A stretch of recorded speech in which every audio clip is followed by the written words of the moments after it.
English easy தான். Ma'am நீ என்ன வேணாலும் கேள்வி கேளுங்க, நான் ஆன்சர் பண்றேன் அப்படின்னு சொல்ற ஆளுங்க எல்லாம் முன்னாடி வாங்க. நான் கேள்வி கேட்கிறேன், நீங்க டிரான்ஸ்லேட் பண்ணுங்க. ஓகே, நான் வீட்டில் இருக்கிறேன். டிரான்ஸ்லேட் பண்ணுங்க. நான் மெயின் ரோட்டில் இருக்கிறேன். நான் மொட்டை மாடியில் இருக்கேன். ஓகே, இது போடும் பொழுது நான் வீட்டுல இருக்கேன், ரோட்ல இருக்கேன், காட்டுல இருக்கேன், எங்க வேணாலும் சொல்லுங்க. அதுக்கு முன்னாடி பக்கத்துல நீங்க இன் போடுறது, ஆன் போடுறது, அட் போடுறது, இதெல்லாம் போடுறது கரெக்டா தப்பா அப்படிங்கறதெல்லாம் உங்களுக்கு வரும். எங்க இன் போடணும்னு எல்லா இடத்துலயும் எடுத்த உடனே இன் போட்டுறாதீங்க. அப்படியெல்லாம் கிடையாது. எல்லா இடத்துலயும் அட்டு, எல்லா இடத்துலயும் ஆன், நோ, அப்படியெல்லாம் இருக்கு எதுவுமே கிடையாது. ஒவ்வொன்றும் போடுறதுக்கு ஒரு ரீசன்ஸ் இருக்கு.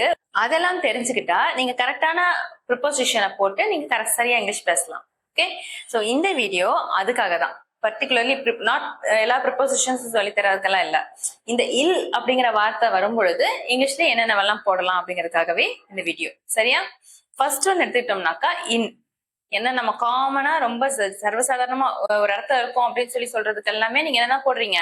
இன் தான் போட்டுட்டு இருக்கிறீங்க. அந்த இன் எங்கெல்லாம் வரும் அப்படின்னு சொன்னாக்கா, நீங்க ஏதாவது ஒரு விஷயத்துக்கு உள்ளார இருக்கிறீங்க, இன்ஸ்டெட் ஆஃப் சம்திங் அப்படின்னாக்கா நீங்க அப்ப இன் போடணும். சரிங்களா? I am in the kitchen, I am in my bedroom, I am in the classroom. உள்ள இருக்கீங்க அப்படின்னாக்கா நீங்க சொல்லலாம் த ball is in the box. பாக்ஸ்குள்ளார பால் இருக்கு அப்படின்னாக்கா உள்ள இருக்குது, இன்ஸ்டெட் ஆஃப் சம்திங். அப்போ வந்து நீங்க என்ன சொல்லலாம்? இன் யூஸ் பண்ணலாம். அதே மாதிரி if you are surrounded by something, உங்களை சுத்தியும் ஏதாவது இருக்குது, நீங்க சூழப்பட்டிருக்கீங்க ஏதாவது ஒரு விஷயத்தினால அப்படின்னாக்கா அப்பவும் நீங்க என்னதான் யூஸ் பண்ணணும்? இன் தான் யூஸ் பண்ணணும். என்னை சுத்தி எப்பவுமே காத்து இருக்கு மேம், அப்ப நான் எப்ப வேணாலும் இன் யூஸ் பண்ணலாம் தானே அப்படின்னு சொல்லி கேட்டீங்கன்னா நோ, அப்படி எல்லாம் இல்ல. இப்ப நம்ம ஒரு ரூம்குள்ளார இருக்கோம் அப்படின்னாக்கா நம்ம சுத்தி செவுரு இருக்கா, அப்ப இன் யூஸ் பண்ணணும். நீங்க ஒரு ஸ்விம்மிங் பூல்ல இருக்கீங்க, உங்களை சுத்தி தண்ணி இருக்குதா, அப்ப இன் யூஸ் பண்ணணும். மேம் நான் பறந்துட்டு இருக்கேன் மேம், வானத்துல இருக்கேன், உங்களை சுத்தி மேகம் இருக்கா, அதனால அப்பவும் இன் தான் யூஸ் பண்ணணும். So in the sky, in the swimming pool, in my room, அந்த மாதிரி தான் சொல்லணும். ஓகே, அடுத்ததா அட் பார்க்க போறோம். அட் எங்க வரும் அப்படின்னு பாத்தீங்கன்னாக்கா, நீங்க கரெக்டா டோர் ஸ்டெப்ல இருக்கீங்க, வாசப்படியில இருக்கீங்க, வாசல்ல இருக்கீங்க அப்படின்னாக்கா அப்ப நீங்க என்ன சொல்லலாம்? நீங்க உள்ள இல்ல, வெளியில தான் இருக்கீங்க. ஸோ அந்த மாதிரி சமயத்துல நீங்க என்ன யூஸ் பண்ணலாம்? அட்.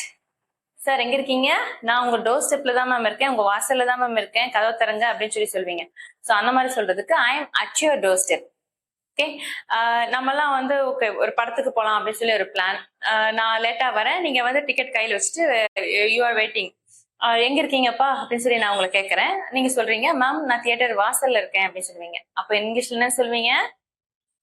கரெக்ட், ஐ ஆம் at the theatre, at the movie hall. At தான் அங்க போடணும்.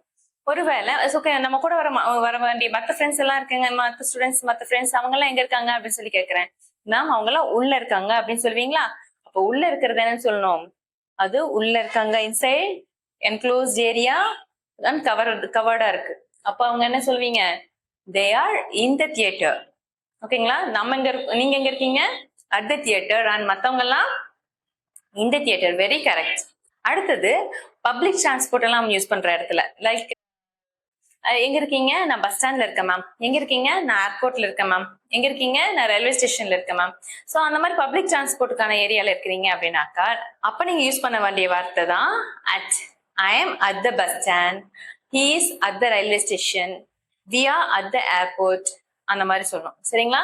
ஜிம், ஜிம் கூட பப்ளிக்கா எல்லாரும் மீட் பண்ற இடம் தானே, அதனால we can say I am at the gym, அந்த மாதிரி சொல்லணும். ஓகே, நீங்க மொபைல்ல வாட்ஸ்அப்ல கூட ஜிம்னு தானே உங்களுடைய ஸ்டேட்டஸ் போட்டுக்கிற வேண்டிய இடத்துல இருக்கும், அதெல்லாம் பாத்துக்கோங்க. இது நான் சொல்லி கொடுத்ததுக்கு அப்புறம் எங்கெல்லாம் இன் வருதுன்னு பாருங்க, எங்கெல்லாம் அட் வருதுன்னு பாருங்க, எங்கெல்லாம் ஆன் வருதுன்னு பாருங்க. நான் சொன்ன ரூல்ஸ்ல அது வந்து ஃபிட் ஆகும். சரிங்களா? ஓகே, அடுத்தது ஆன். ஆன் எங்க யூஸ் பண்ணுவீங்க அப்படின்னா மேல, மீது, அந்த இடத்துல தான் யூஸ் பண்ணுவோம். As the book is on the table, அந்த மாதிரி சொல்றதுக்கு பண்ணுவீங்க. கரெக்ட். ஆனா நம்ம இங்க பிளேஸ் ரிலேட்டடா பேசும்பொழுது உங்க ஆபீஸ் எங்க இருக்கு? அது 13th ஃப்ளோர்ல இருக்கு மேம். அப்போ நீங்க என்ன சொல்லணும்? My office is on the 13th floor. Okay, floor எல்லாம் பத்தி பேசும்பொழுது ஆன் தான் சொல்லணும். My house is on the first floor, my office is on the 15th floor, அந்த மாதிரி சொல்லணும். ஓகே, அடுத்தது சில இடத்துல ரெண்டு இது வரும், இன் வர வேண்டிய இடமும் வரும், அட் போடுறதும் வரும், சேர்ந்து வரும் பொழுது என்ன மேம் பண்றது, ரெண்டு இன் போடுறது அப்படின்லாம் சொல்லி கேட்பீங்க. அப்படி இல்ல, இப்போ வந்து நான் வந்து ஒரு பில்டிங் மீன் பண்றேன்னு வச்சுக்கோங்க. எங்க இருக்கீங்க? நான் வீட்டுல இருக்கேன். வீடுங்கிறது ஒரு பொதுவா ஒரு ஃபுல் பில்டிங்கை மீன் பண்றீங்க. அதுல நீங்க வந்து என்னோட ரூம்ல இருக்கேன், என்னோட கிச்சன்ல இருக்கேன் அப்படின்னு சொல்லி சின்ன சின்ன ஏரியாவும் இருக்கும். சோ பெரிய பில்டிங்கா மீன் பண்ணும் பொழுது நீங்க அட் யூஸ் பண்ணணும், அண்ட் சின்ன ஏரியாவை மீன் பண்ணும்போது இன் யூஸ் பண்ணணும். So I am at my home, I am in my kitchen. சரியா? நான் என்னோட ஆபீஸ்ல இருக்கேன், என்னோட கேபின்ல இருக்கேன். பெருசுக்கு அட், ஏ மாதிரி இருக்கா? Okay, I am at my office, I am at work. at workனாவே நீங்க ஆபீஸ்ல இருக்கீங்கன்னு அர்த்தம். அப்புறம் என்னோட கேபின்ல இருக்கேங்கிறதுக்கு எப்படி சொல்வீங்க? I am in my cabin. ஒரு சின்ன ஏரியாவை சொல்றோம்ல, அதனால. அதே மாதிரி தான் I am at college, in the library. I am at school, in my classroom.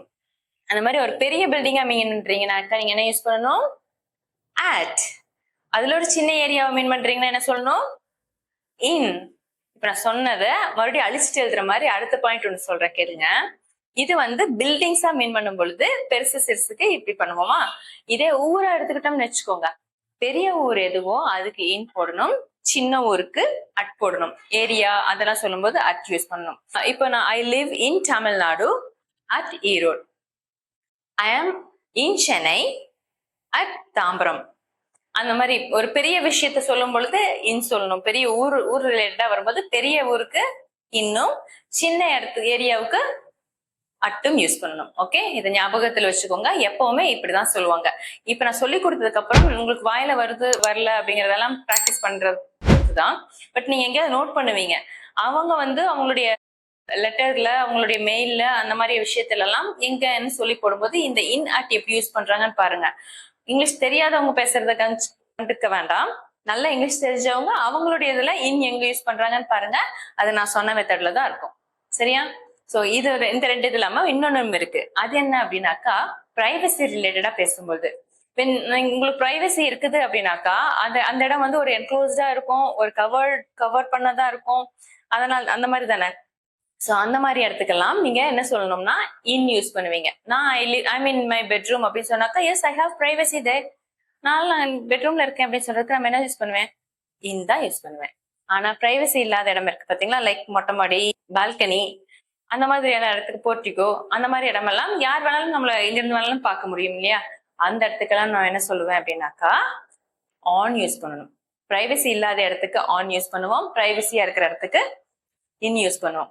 ஒரு எக்ஸாம்பிள், ஒரு பெக்யூலியரா ஒரு வியர்ட் எக்ஸாம்பிள் நீங்க வச்சுக்கோங்க. அது என்னன்னாக்கா, இப்போ நீங்க உங்களுடைய ஹேர் வந்து சரி பண்ணணும். நீங்க வந்து மெயின் ரோட்ல இருக்கும்போது உங்களுக்கு பிரைவசி இருக்குமா, இல்ல ஒரு சந்தில இருக்கும்போது பிரைவசி இருக்குமா? ரெண்டுமே ரோடுனா கூட எங்க கம்மியா இருக்கும், எங்க ஜாஸ்தியா இருக்கும்? மெயின் ரோட்ல கம்மியா இருக்கும், சந்துல நல்ல பிரைவசியா ஓரளவுக்கு ஓகேவா அப்படிங்கிற மாதிரி இருக்கும். அதனால நீங்க ஸ்ட்ரீட் எல்லாம் சொல்லும் பொழுது இன் யூஸ் பண்ணுவீங்க, மெயின் ரோட் எல்லாம் சொல்லும் பொழுது பிரைவசி இல்லையா, அதனால நீங்க ஆன் யூஸ் பண்ணணும். சரியா? சோ இதெல்லாம் பார்த்துக்கோங்க, இதெல்லாமே நோட் பண்ணிக்கோங்க. இந்த பாயிண்ட்ஸ் எல்லாமே ஒரு நோட் வச்சு நோட் பண்ணிக்கோங்க. அப்பதான் வந்து நீங்க எடுத்து பார்க்கும்பொழுது உங்களுக்கு ஈஸியா இருக்கும். ஓகே, இதெல்லாம் வந்து நீங்க யூஸ் பண்ணி இன் எங்க வரும், ஆன் எங்க வரும், அட் எங்க வரும் அப்படின்னு சொல்லி பிராக்டிஸ் பண்ணி வச்சுக்கோங்க. சும்மா நீங்க ஒரு இடத்துல இருக்கிறீங்க, இந்த இடத்துல நான் இருக்கிறப்ப இப்ப இன் போடுவேனா, ஆன் போடுவேனா, அட் போடுவேனான்னு உங்களுக்கே நீங்க ஒரு டெஸ்ட் வச்சுக்கோங்க. அது ரிப்பீட்டட்லி நீங்க பண்ணிட்டே இருக்கும்போது, அது ஒரு பழக்கமா இருக்கும்போது உங்களுக்கே ஒரு ஐடியா கிடைச்சிரும்.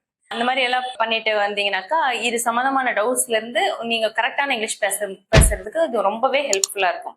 இதெல்லாம் எங்க வரும் அப்படின்னு பார்த்தோம். அதே மாதிரி இதெல்லாம் எங்க வரக்கூடாதுங்கிற இடமும் சிலதெல்லாம் இருக்கு.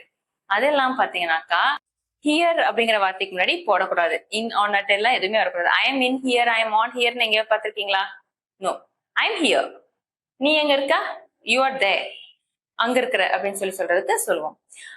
என் ஃப்ரெண்டு வந்து ஃபாரின்ல இருக்கிறான் அப்படின்னு சொல்லி சொல்லணும்னாக்கா, my friend is in a foreign country சொல்லலாம். My friend is in USA சொல்லலாம். மை ஃப்ரெண்ட் இஸ் அப்ராட்னு சொல்லணும். அப்ராட்ங்கிற வார்த்தை வரும்பொழுது அதுக்கு முன்னாடி நீங்க எந்த ப்ரிப்போசிஷன்ஸும் போடக்கூடாது, டைரக்டா அப்படியே தான் போட்டுக்கணும். So my friend is abroad சொல்றதுக்கு ஒரு மாதிரி கொச்சையா இருக்க மாதிரி இருக்கும். இது என்ன வாயில ஒரு மாதிரி இருக்குதே, இது கரெக்டா அப்படின்னு சொல்லி கேட்டீங்கன்னா, எஸ் இது கரெக்ட் தான், இப்படிதான் சொல்லணும். நம்ம எல்லா இடத்துலயும் எல்லாத்தையும் போட்டாகணுங்கிற அவசியம் கிடையாது. சரியா? அதே மாதிரி இப்ப எங்க அப்பா மாடியில இருக்கிறாரு, அப்போ என்ன சொல்லுங்க, இன் மாடி, அப்போ மாடியில், அதனால இன் போட்டுக்கிறேன். இல்ல ஃப்ளோர் தானே அது, அதனால ஆன் அப்படி போடலாமா அப்படி சொல்லி எல்லாம் கேட்டீங்கன்னாக்கா, இதுக்குன்னு ஒரு வார்த்தை இருக்கு. அது என்னன்னா அப்ஸ்டேர்ஸ். அப்ஸ்டேர்ஸ்னா மேல இருக்காரு, எங்க அப்பா மேல இருக்காரு, அந்த ரூம் போய் பாருங்க அவங்க இருப்பாரு அப்படின்னு சொன்னாங்க. அம்மா எங்கடா அப்படின்னு சொல்லி கேக்குறாங்க. அம்மா கீழே தானே இருக்காங்க அப்படின்னு சொல்லுவோம். சோ அப்ப கீழே அப்படிங்கிறதுக்கு டவுன்னு சொல்லக்கூடாது, படிக்கட்டு வழியா வர்றதுனால டவுன் ஸ்டேர்ஸ் அப்படின்னு சொல்லணும். So my mother is downstairs, my father is upstairs, அந்த மாதிரி சொல்லணும். இதுக்கு முன்னாடி நான் ஏதாவது ப்ரிப்போசிஷன் போட்டேன்னா இன் வந்துச்சா, ஆன் வந்துச்சா, அட் வந்துச்சா, வரல இல்லையா, நீங்களும் போடாதீங்க. ஓகே, சோ இதெல்லாம் ப்ரிப்போசிஷன்ஸ் வராத இடம். ஹியர், தேர், அப்ஸ்டேர்ஸ், டவுன்ஸ்டேர்ஸ், அப்ராட், இதெல்லாம் வந்துச்சுனாக்கா ஞாபகத்தில் வச்சுக்கோங்க, எதுவுமே போட்டுறக்கூடாது. ஓகே, இதெல்லாம் ஃபாலோ பண்ணி கரெக்டா இங்கிலீஷ் பேச பழகுங்க. ஓகே, நீங்க டிரான்ஸ்லேட் பண்றேன் அப்படின்னு சொல்லிட்டு ஒரு வேலையை பாக்குறோம், அந்த வேலை கரெக்ட் தானே உங்களுக்கு எப்படி தெரியும்? நிறைய புக்ஸ் படிக்கணும், நிறைய கிராமர் புக்ஸ் படிச்சீங்க அப்படின்னாக்கா தான் உங்களுக்கு இதுல இருந்து வெளிவர முடியும். பேசினா கரெக்டா தான் பேசணும் அப்படின்னு சொல்லிட்டு தான் இவ்வளவு நாள் பேசாம இருக்கீங்க. அப்ப இந்த பாயிண்ட்ஸ் எல்லாம் ஞாபகத்துல வச்சுக்கோங்க. பேசும்போது உங்களுக்கு அது இது சும்மா வராது, நீங்க பிராக்டிஸ் பண்ணனாதான் வரும். எங்க இருக்கீங்களோ அங்கெல்லாம் இங்க இருக்கோம், அங்க இருக்கோம், அவன் அங்க இருக்கான், இங்க இருக்கான் அப்படின்னு சொல்லி எல்லாம் சொல்லி பாருங்க. அப்படி சொல்லும் பொழுது ப்ரிப்போசிஷன்ஸ் இல்லாம பாருங்க, ப்ரிப்போசிஷன் வச்சு பாருங்க, எல்லாம் பண்ணி பாத்தீங்கன்னாக்கா இங்கிலீஷ் கரெக்ட் ஆயிரும். கரெக்டா இங்கிலீஷ், அவங்களோட இங்கிலீஷ் கரெக்ட் ஆயிடுச்சுன்னா இங்கிலீஷ் எப்பவுமே ஈஸி தான். தேங்க்யூ.